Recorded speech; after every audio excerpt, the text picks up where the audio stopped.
नमस्कार, मैं हूं नवविक्रम सिंह और आप देख रहे हैं संसद टीवी पर विशेष श्रृंखला संविधान और संशोधन की पहली कड़ी। 26 जनवरी 1950 भारत में संविधान लागू हुआ, अधिकार मिले, लोकतंत्र ने अपनी पहली सांस ली। लेकिन सिर्फ 14 महीनों में पहली बड़ी टकराहट शुरू हो गई। सरकार कह रही थी देश बदलना है, भू सुधार और सामाजिक क्रांति जरूरी है, और अदालतें कह रही थी कि नागरिकों के मूल अधिकार सर्वोपरि हैं। संविधान हमें यही सिखाता है।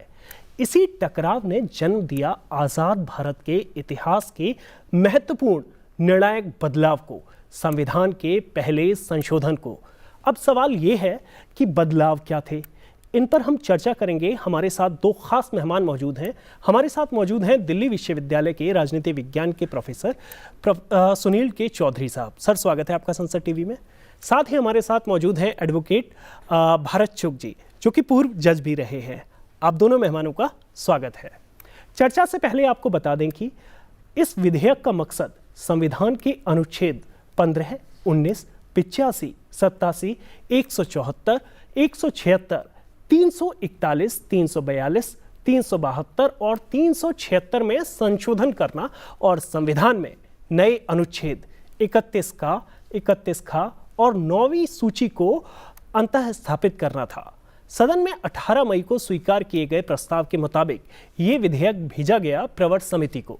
प्रवर समिति ने प्रतिवेदन 25 मई को 1951 में पेश किया और समिति ने कुछ खंडों में संशोधन करने का सुझाव दिया। प्रतिवेदित विधेयक 29, 30, 31 मई और 1-2 जून को विचार में लाया गया।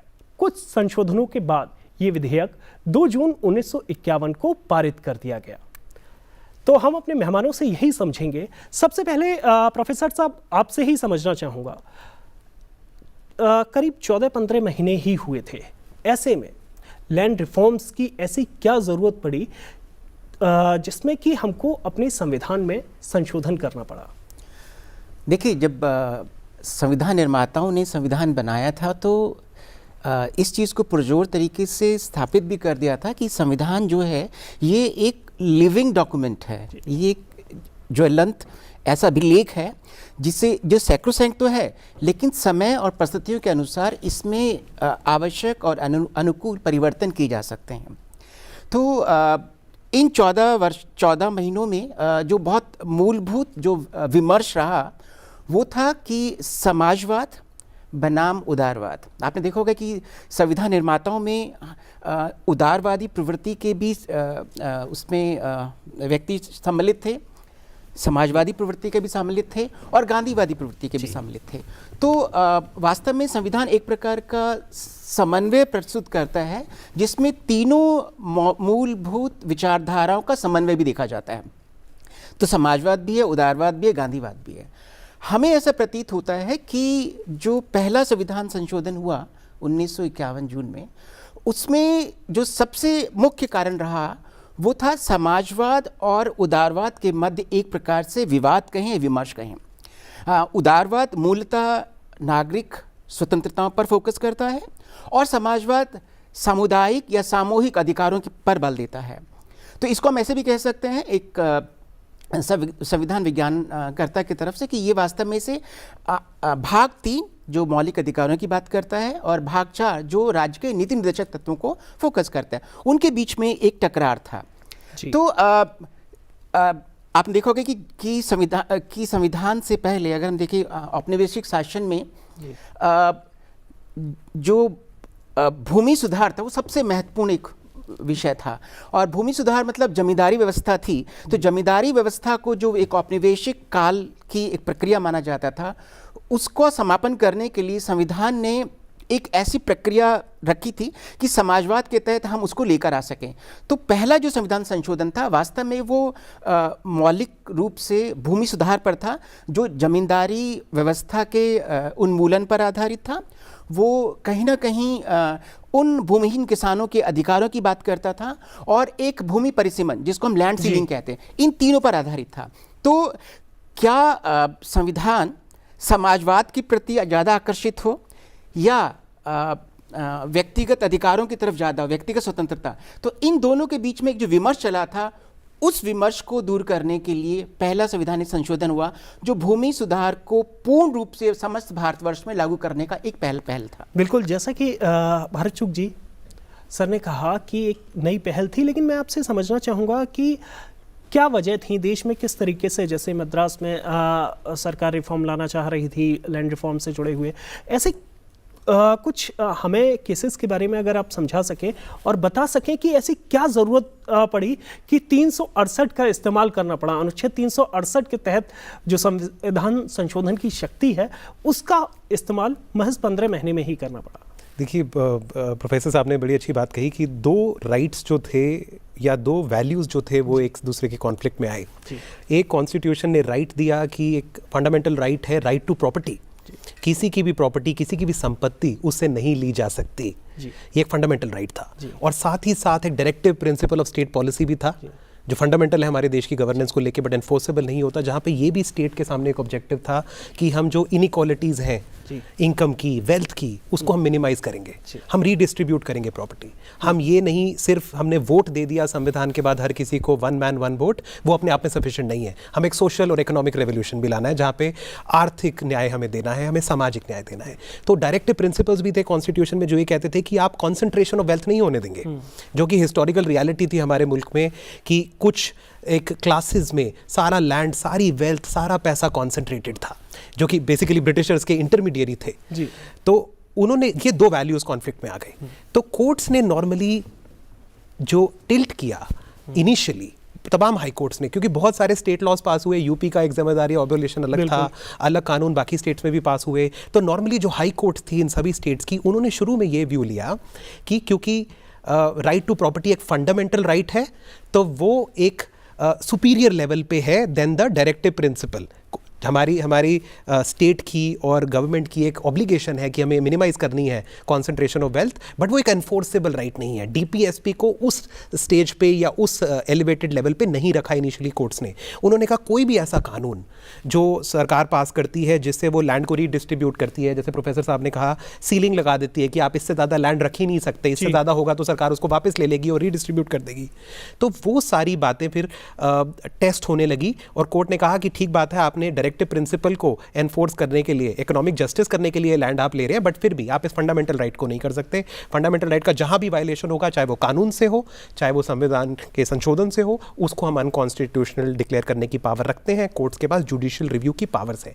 इसको देख के लगा जो हमारी गवर्नमेंट थी कि अब सारे जो लैंड रिफॉर्म लॉज हैं, जो हमने प्रॉमिस किया था लोगों को कि एक नया संविधान आया, एक नया आर्थिक न्याय अब लोगों को मिलेगा, तो वो जो हम to wipe every tear from every eye का जो एक वो था, वो हम नहीं कर पा रहे हैं। तो उन्होंने कहा कि अब कानून से तो हम इसको नहीं कर पाए, तो हम इसको कॉन्स्टिट्यूशनल अमेंडमेंट से ही करेंगे, ताकि कोर्ट्स के पास भी एक रास्ता हो कि वो इन कानूनों की जो कॉन्स्टिट्यूशनैलिटी है उसको अपहोल्ड करें। और ये दोनों वैल्यूज़ जो हैं, डीपीएसपी और फंडामेंटल राइट्स, दोनों इक्वली इंपॉर्टेंट हैं। ऐसा नहीं है राइट टू प्रॉपर्टी सारे राइट्स को ट्रम्प कर देगा या उनके ऊपर सुपरसीड करेगा। प्रोफेसर साहब, जैसा कि भारत चुग जी ने कहा कि हल्का सा टिल्ट होने की बात की उन्होंने कि कोर्ट्स टिल्ट थे, लेकिन डीपीएसपी और जब मौलिक अधिकारों की बात करें तो मौलिक अधिकार हमारे इस संविधान की आत्मा खुद बाबा साहेब अम्बेडकर ने कहा था संविधान सभा में। उन मौलिक अधिकारों पर ही जब टकराव हुआ डीपीएसपी और मौलिक अधिकारों के बीच में, तो आपको क्या लगता है कि उस समय न्यायपालिका जिस मुसीबत में थी, क्योंकि उन्हें मौलिक अधिकारों की रक्षा के लिए कोई भी सुप्रीम कोर्ट जा सकता था, ऐसे में न्यायपालिका के सामने भी ये चुनौती थी कि कहीं ना कहीं उन्हें जो मौलिक अधिकार हैं उनकी रक्षा करनी होगी। देखिए, चूंकि संविधान तीनों अंगों में व्यवस्थापिका, कार्यपालिका और न्यायपालिका के मध्य शक्तियों का विभाजन भी रखती है, और विधान पालिका में और कार्यपालिका के बीच में शक्ति का समन्वयन भी देखती है। हम इसको फ्यूजन ऑफ पावर कहते हैं बिटवीन लेजिस्लेचर एंड एग्जीक्यूटिव, और सेपरेशन ऑफ पावर्स कहते हैं among all these three organs. तो जब संविधान बना तो इसे कहा गया कि संविधान वास्तव में लॉयर्स पैराडाइज है। तो इसको न्यायपालिका ने संवैधानिकता के समक्ष या संवैधानिकता के संदर्भ में इसको परिभाषित करने का प्रयास किया, और सरकारों ने, मुझे के केंद्र सरकार ने इसे सामाजिकता के रूप में इसको देखने का प्रयास किया।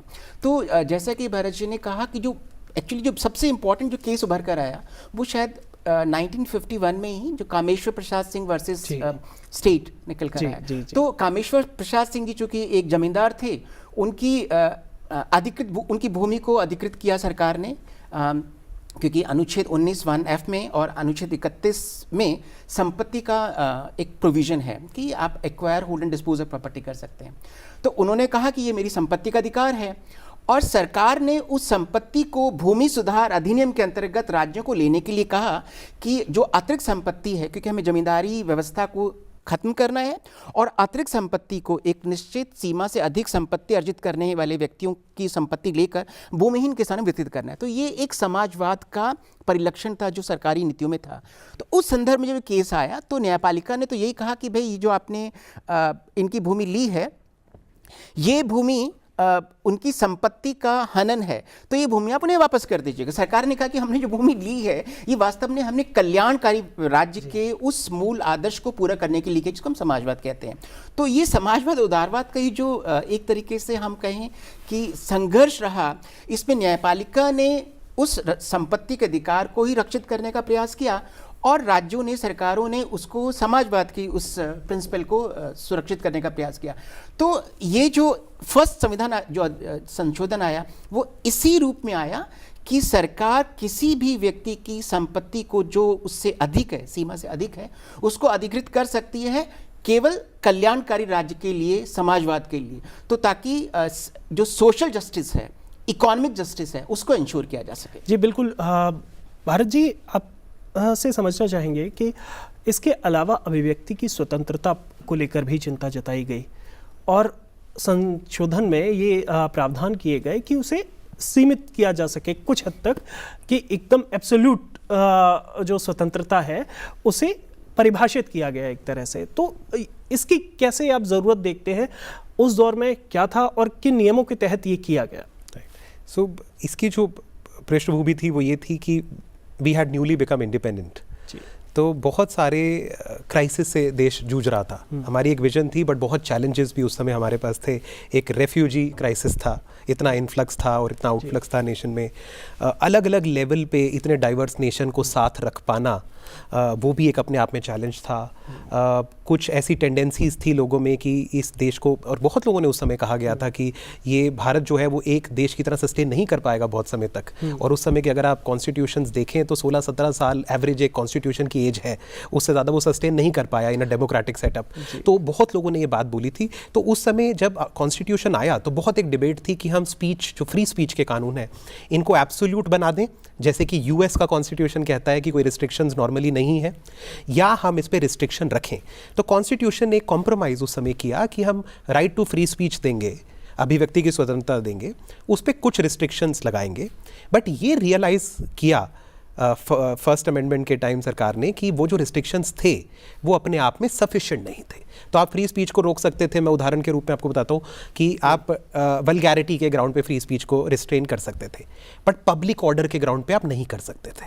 पब्लिक ऑर्डर एक बहुत इंपॉर्टेंट ग्राउंड बन के आ रहा था, क्योंकि जैसे जब हम इंडिपेंडेंट हुए और कुछ, फॉर एग्जाम्पल एक नक्सलाइट मूवमेंट था in certain parts of the country, कुछ एक कम्युनल टेंडेंसीज थी, उनको जब सरकार ने रोकने की कोशिश करी, उन ऑर्गेनाइजेशंस को बैन करने की कोशिश करी, उन पब्लिकेशंस को रिस्ट्रेन या सेंसर करने की कोशिश करी, तो वह सभी लोग न्यायपालिका के सामने आ गए और उन्होंने उन सारे कानूनों को, उन ऑर्डर को चैलेंज किया इस ग्राउंड पे कि हमारी अभिव्यक्ति की जो स्वतंत्रता है वो नियर एब्सोल्यूट है, उसको आप रिस्ट्रेन नहीं कर सकते।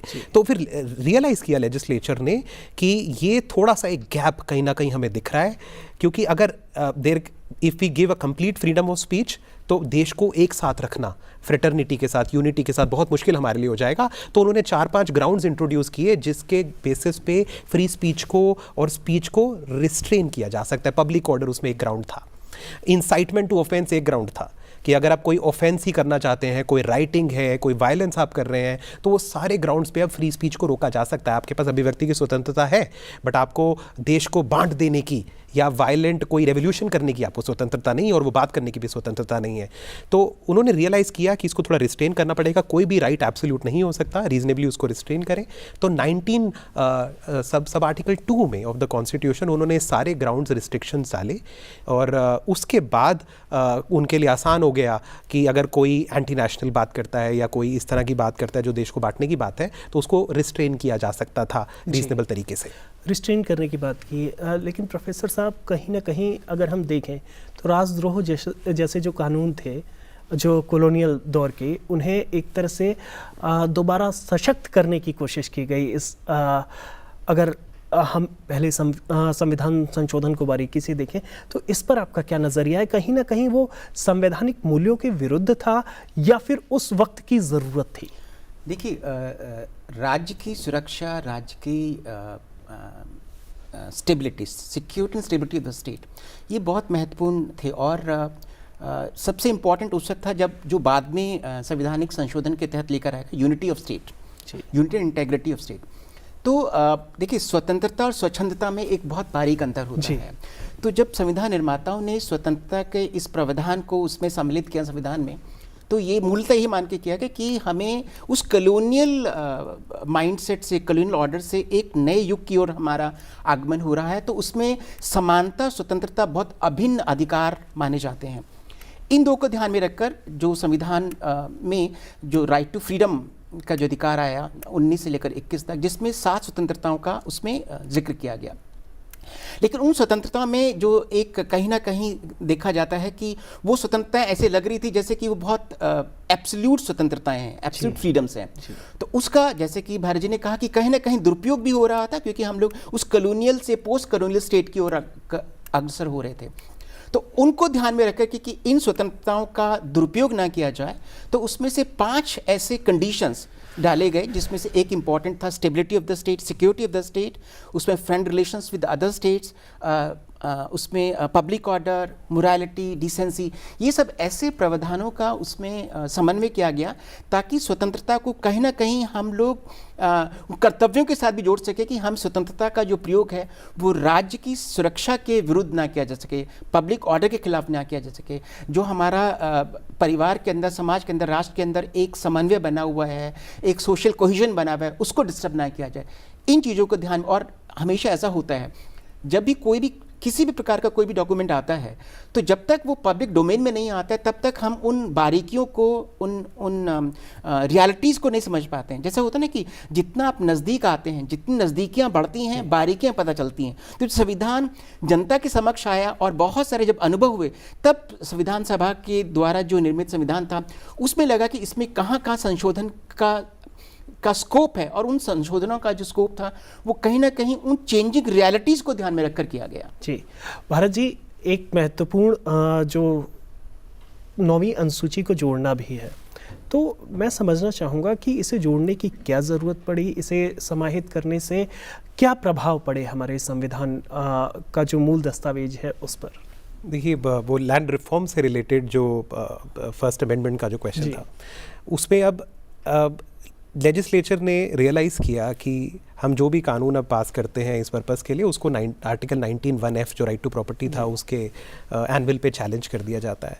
तो उन्होंने आर्टिकल 31 से रिलेटेड जो अमेंडमेंट्स की, उसमें ये कहा कि हमें कोई एक ऐसा मैकेनिज़्म बनाना है जिसमें कुछ जो लॉज हैं जो हम लार्जर सोशल वेलफेयर या पब्लिक इंटरेस्ट में बना रहे हैं, वो इमीडिएटली चैलेंज होकर अनकॉन्स्टिट्यूशनल डिक्लेयर ना हो जाए और सारी जो हमारी सोशल रिफॉर्म स्कीम्स हैं वो बंद ना पड़ जाएँ या सस्पेंड ना हो जाएँ। तो हमें कोई ना कोई एक उसके लिए सेफ्टी वॉल्व बनाना है। तो उन्होंने फिर उसको 9 शेड्यूल का नाम दिया कि जो भी कानून इस तरह के जो रिफॉर्मिस्ट लेजिस्लेशन है, प्रोग्रेसिव लेजिस्लेशन है, उनको अगर हमने 9 शेड्यूल की सूची में हम उन कानूनों को डाल देते हैं, लाइक कोई जमींदारी एबॉलिशन लॉ है, तो वो इम्यून हो जाएगा जुडिशियल रिव्यू से या कोर्ट के सामने जो चैलेंज है उससे। ये एटलीस्ट इंटेंट थी। बट जुडिशियल एंड ये था कि अगर इसमें डाल देंगे तो कोर्ट उस लॉ को एग्जामिन नहीं कर पाएगी। कोर्ट जो बैलेंस होता है पब्लिक इंटरेस्ट का या पब्लिक वेलफेयर का विद इंडिविजुअल राइट्स, उसको बैलेंस नहीं कर पाएगी। कोर्ट को हर स्टेट में ये कहना पड़ेगा कि हम आपकी पिटिशन नहीं सुन सकते अगर आप इस लॉ को चैलेंज कर रहे हैं, क्योंकि अब ये 9 शेड्यूल में है। तो over the years fortunately court ने 9 शेड्यूल के लॉज को देखा, बट बाद में आईआर कोहेलो और बहुत सारे डिसीजन इस तरह के आए। उन्होंने कहा कि 9 शेड्यूल में किसी चीज़ को डाल देना ही अपने आप में सफिशिएंट नहीं है। हम फिर भी उस लॉ को एग्जामिन कर सकते हैं कि वो एक्चुअली पब्लिक वेलफेयर का लॉ है या नहीं, क्या वो डिस्प्रपोर्शनेट लॉ तो नहीं है। फॉर एग्जांपल, अगर जमींदारी एबॉलिशन में भी अगर आप किसी की प्रॉपर्टी ले रहे हैं तो आप उसको कॉम्पनसेशन देंगे, तो कहीं आप कानून बना देंगे बिना कॉम्पनसेशन दिया प्रॉपर्टी एक्वायर कर सकते हैं या कॉन्फिस्केट कर सकते हैं। तो ऐसे लॉ को अगर आप 9 शेड्यूल में डाल भी देंगे, कोर्ट की जो जुडिशियल रिव्यू की पावर है वो स्टिल बरकरार रहती है, क्योंकि जुडिशियल रिव्यू कोर्ट की जो जुरिस्डिक्शन है सेपरेशन ऑफ पावर के प्रिंसिपल में, वो हमारे बेसिक स्ट्रक्चर का पार्ट भी है, तो वो आप नहीं ले पाएंगे। तो 9 शेड्यूल का वो एक लिमिटेड पर्पस था, बट अगेन कोर्ट्स ने उसको पिछले 50-60 साल में काफ़ी डाइल्यूट कर दिया। यही और विस्तार में समझना चाहेंगे कि जो क्या पर्पस क्या था इसका 9 शेड्यूल का, कि कहीं ये आपको लगता है क्या जो विधायिका है और न्यायपालिका है इसमें एक टकराव की भी वजह बन सकती थी? देखिए, टकराव की वजह एक्चुअली बनी इन द सेंस दैट कि 9th शेड्यूल इनिशियली कोर्ट्स ने ऑनर भी किया। पहले कोर्ट्स ने कहा कि 9th शेड्यूल है तो हम उन कानूनों को सब्सटेंटिवली एग्जामिन नहीं कर सकते, but then the courts realised कि ये तो एक एडजुडिकेटरी फंक्शन है, किसी भी कानून को देखना कि वो कॉन्स्टिट्यूशनल है या नहीं, किसी और कॉन्स्टिट्यूशन के प्रोविजन को ये कहीं वायलेट तो नहीं कर रहा है। This is a courts function in a system of separation of powers. So when the court started seeing कि ये हमारी जुडिशियल रिव्यू की पावर को ही ले रहा है, तो वो फिर कोर्ट्स ने उनको सब्सटेंटिवली एग्जामिन करने की कोशिश करी। और ऐसा नहीं है कि कोर्ट ने हर केस में ऐसे लॉज को सेट असाइड ही किया, बहुत सारे लॉज मेंटेन भी हुए और कोर्ट्स ने रियलाइज़ किया कि पॉलिसी मेकिंग जो है वो हमारा function at the end of the day नहीं है। तो अगर कोई क्लियर वायलेशन नहीं है फंडामेंटल राइट्स का या इसका एक कंपेलिंग जस्टिफिकेशन है, तो कोर्ट्स ने on a case to case basis interfere किया भी, नहीं भी किया। But again this was the major point of contestation in the Supreme Court. Professor साहब, डॉक्टर अंबेडकर जैसे जो कि जो मौलिक अधिकारों के एक बड़े संरक्षक थे, वो भी इस संशोधन के पक्ष में खड़े हुए। हालांकि एक बड़ा विरोध भी झेलना पड़ा देश में, अलग अलग हिस्सों में। इवन अगर हम बात करें तो संसद के अंदर भी कांग्रेस पार्टी के कुछ सांसद ही इसके विरोध में थे। ऐसे में हम जब देखते हैं कि डॉक्टर अंबेडकर इस संविधान संशोधन के पक्ष में थे, तो क्या आपको लगता है कि इस संविधान संशोधन की जो उस दौर में ज़रूरत थी वो इतनी ज़्यादा थी कि हमें एक संसद का, जो कि तब राज्यसभा का गठन नहीं हुआ था, एक अनंतिम संसद कहें, अस्थाई संसद कहें उस दौर में, तब हमें ये पास करना पड़ा? वो क्या उस दौर में हमें कुछ और इंतज़ार करना चाहिए था? देखिए, मैंने कहा ना कि जो स्वतंत्र भारत है वो कहीं ना कहीं समाजवाद और कल्याणवाद के सिद्धांतों पर आधारित रहना चाह रहा था। तो जब समाजवाद की बात करते हैं और भारत एक कल्याणकारी राज्य था जिसकी 80% जनसंख्या उस वक्त कृषि पर आधारित थी, तो भू सुधार, एग्रीकल्चर रिफॉर्म्स उस वक्त सरकार की सबसे प्राथमिकता थी। इसी चीज़ को ध्यान में रखकर प्रयास किया गया था कि हम कैसे भूमिहीन किसानों को हम भूमि प्रदान कर सकें और वो आत्मनिर्भर हो कर उस कृषि को और सुरक्षित और संरक्षित कर सकें। इस आधार पर मुझे लगता है कि भूमि सुधार का प्रावधान लेकर आना पड़ा। लेकिन शायद सरकार को और केंद्र सरकार, राज्य सरकारों को शायद इस बात की अनुभूति नहीं थी कि इस अधिनियम को संपूर्ण भारत में एक प्रकार से कार्यान्वित कर यूनिफॉर्मिटी से कार्यान्वित करना इतना आसान हो पाएगा। क्योंकि आप देखेंगे कि जितनी भी राज्य सरकारें थीं उसमें अधिकांश जो विधायक थे जिन्होंने सरकारें बनाई, वो बहुत हद तक वो कहीं जमींदारी पृष्ठभूमि से आते थे। तो वो नहीं चाहते थे कि क्योंकि खुद स्वयं से जमींदार थे, उनकी भूमि अगर अधिकृत की जाए सरकार द्वारा और भूमि किसानों को दे दी जाए तो कहीं ना कहीं वो भी उसके फेवर में नहीं लग रहे होंगे। लेकिन सरकार तो चूंकि समाजवाद और कल्याणकारी राज्य की बात करना चाह रही थी और वो उसका सिद्धांत भी था, तो इसलिए भूमि सुधार को उन्होंने प्राथमिकता दी और भूमि सुधार को प्राथमिकता दी। लेकिन फिर मैंने जैसे कि कहा कि वो संपत्ति के अधिकार पर लेकर कहीं ना कहीं उसमें व्यवस्था विधानसभा में, विधानपालिका में और न्यायपालिका के बीच में एक संघर्ष देखने को मिला। मैं ऐसा तो नहीं कहूँगा कि एक बहुत बड़ा एक कॉन्टेस्ट था, ये कन्फ्रंटेशन था, कह सकते हैं कि एक समन्वय, सामंजस्य स्थापित करने का प्रयास किया गया कि न्यायपालिका ये देख रही थी कि इसमें संपत्ति का जो अधिकार है वो मौलिक अधिकारों के साथ लगा हुआ है और मौलिक अधिकार जो है वो एनफोर्सेबल है, अर्थात आप उसे न्यायपालिका में चैलेंज कर सकते हैं अगर उसका कोई खंडन होता है तो। और जो राज्य के नीति निर्देशक तत्व थे, डायरेक्टिव प्रिंसिपल स्टेट पॉलिसी, जिसके अंदर कहीं ये एक प्रोविजन था कि हम कैसे समाजवादी इस संस्कृति को, समाजवादी धाराओं को, समाजवादी आधारों को और समाजवाद और कल्याणकार के प्रिंसिपल्स को हम इम्प्लीमेंट कर सकते हैं। वो लैंड रिफॉर्म से हमें आ रहा था। तो ये जो दोनों का एक प्रकार से कन्फ्रंटेशन रहा या कॉन्टेस्ट रहा, या दोनों अपने अपने संवैधानिकता पर या फिर सामाजिकता पर एक दूसरे से जुड़े रहे, इसने हमारे पहले संविधान संशोधन का जन्म रखा।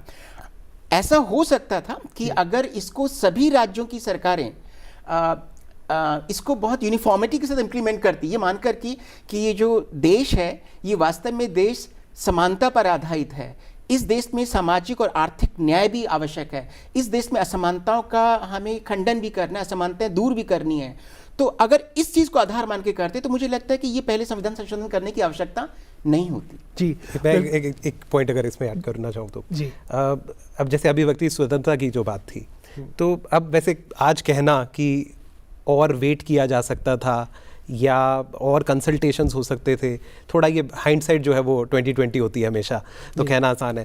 पर उस समय भी एक व्यू था कि आपने जो अभिव्यक्ति की स्वतंत्रता पे जो रिस्ट्रिक्शंस लगाए हैं, पब्लिक ऑर्डर जैसे आपने शब्द यूज़ किया, तो उसमें वो बहुत वाइड है, वो बहुत वेग है, उसके इंटरप्रिटेशंस हो सकते हैं अलग अलग, और उसको इंटरप्रेट किया जा सकता है फ्रीडम ऑफ स्पीच को काफ़ी रिड्यूस करने के लिए, ऑलमोस्ट ऑब्लिटरेट करने के लिए, और ये व्यू तब भी थे कॉन्स्टिट्यूएंट असेंबली में। अब हाइंडसाइट से लगता है कि जो शब्दों का इस्तेमाल था, जैसे पब्लिक ऑर्डर हो गया या unity and integrity of the nation है, इनको थोड़ा और स्पेसिफिकली डिफाइन किया जा सकता था। कोर्ट्स ने कोशिश करी इनको इंटरप्रेट करने की। फॉर एग्जाम्पल केदारनाथ का एक केस था जहाँ सेडिशन की बात होती थी, तो वहाँ पर सुप्रीम कोर्ट ने कहा कि अगर सेडिशन के कानून को आपको कॉन्स्टिट्यूशनल बनाना है या रखना है या उसको कॉन्स्टिट्यूशनल देखना है, तो आपको उसी स्पीच को पनिशेबल बनाना पड़ेगा जहाँ पे डायरेक्ट इंसाइटमेंट टू वायलेंस है। अगर डायरेक्ट इंसाइटमेंट टू वायलेंस नहीं है, कोई वायलेंट रेवोल्यूशन की बात नहीं है, तो बाकी स्पीच जो है उसको आप रिस्ट्रेन नहीं कर सकते पब्लिक ऑर्डर के ग्राउंड पे। तो ये जो है ये बेसिकली एक प्रोसेस ऑफ इंटरप्रिटेशन और रेवोल्यूशन से ये बात निकल के आई। अब ये कहना कि उस समय बिकॉज ये वेल इंटेंशन्ड थे amendments, you know, they were all in the interest of the nation, but हाँ ये ज़रूर लगता है कि थोड़ा सा उस यू नो सेपरेटिस्ट टेंडेंसीज को कंट्रोल करने के लिए जो शब्दों का यूज़ किया गया वो थोड़े और स्पेसिफिक हो सकते थे, और उसको हम थोड़ा सा और नैरोली डिफाइन कर सकते थे, बट वो सिर्फ हाइंडसाइट से हम कह पा रहे हैं आज। एक आखिरी मैं आप लोगों से कमेंट लेना चाहूँगा। आज के दौर में प्रोफेसर साहब कैसे देखते हैं जो पहला संविधान संशोधन हुआ, उसके बाद उसके प्रभाव किस तरीके से आपको दिखाई दिए? हम अगर बाकी सरकारों की बात करें, जो भविष्य में जो सरकारें रहीं, उन लोगों ने क्या उस संशोधन की ताकत थी उसका इस्तेमाल बेहतर किया या फिर कई बार उसका मिसयूज़ भी हुआ? देखिए, जो पहला संविधान संशोधन था उसमें मूलतः 10 जो अनुच्छेद हैं उनको संशोधित करने का प्रयास किया गया। जी। 2 अनुच्छेद 31A और 31B को इंसर्ट किया गया और एक शेड्यूल 9 को इंसर्ट किया गया। तो ये 3 मुझे लगता है कि आधार थे जिस पहला संविधान संशोधन हुआ। लेकिन आप देखें कि जो संविधान संशोधन हुआ उसमें संविधान को प्राथमिकता दी गई। संविधान एक सैक्रोसैंक्ट है और जैसे कि बाबा साहब ने कहा एक लिविंग डॉक्यूमेंट है, तो समय और परिस्थितियों के अनुसार और उसके अनुकूल इसमें परिवर्तन और संशोधन होते रहने चाहिए। तो ये जो प्रोग्रेसिव इंटरप्रिटेशन ऑफ लॉ है, जैसे कि न्यायपालिका हमेशा करती गई है, तो सरकारों ने भी प्रयास किया कि इन संविधान को हम प्रोग्रेसिव इंटरप्रिटेशन ऑफ लॉ की तरह लेते चले जाएं और बदलती परिस्थितियों में हमें उसको, क्योंकि देखिए ना 75 वर्ष पहले संविधान क्या था, क्या परिस्थितियाँ थी और आज क्या है, तो ये इसलिए एक स्टैटिक नहीं है, ये सैक्रोसैंक्ट है लेकिन लिविंग डॉक्यूमेंट है। तो जब हम सेपरेशन पावर्स की बात करते हैं इसका मतलब है कि विधानसभा, विधानपालिका, कार्यपालिका और न्यायपालिका तीनों अपने अपने स्तर पर इसमें संविधान संशोधन करने के लिए परिपक्व हैं। और ये जो भी संविधान संशोधन है, व्यवस्थापिका और कार्यपालिका को ये देखना है कि क्या आवश्यकता है समाज की, राज्य की, राष्ट्र की, और न्यायपालिका को ये देखना है कि इन संविधान संशोधन में ये सुनिश्चित किया जाए कि संविधान की आत्मा को, संविधान के सैक्रोसैंक्ट नेचर को उसे डिस्टर्ब ना किया, ऑल्टर ना किया जाए, जैसे कि वो बेसिक स्ट्रक्चर ऑफ कॉन्स्टिट्यूशन बाद में निकल कर आया। जी बिल्कुल, बेसिक स्ट्रक्चर की जैसे प्रोफेसर साहब ने बात की।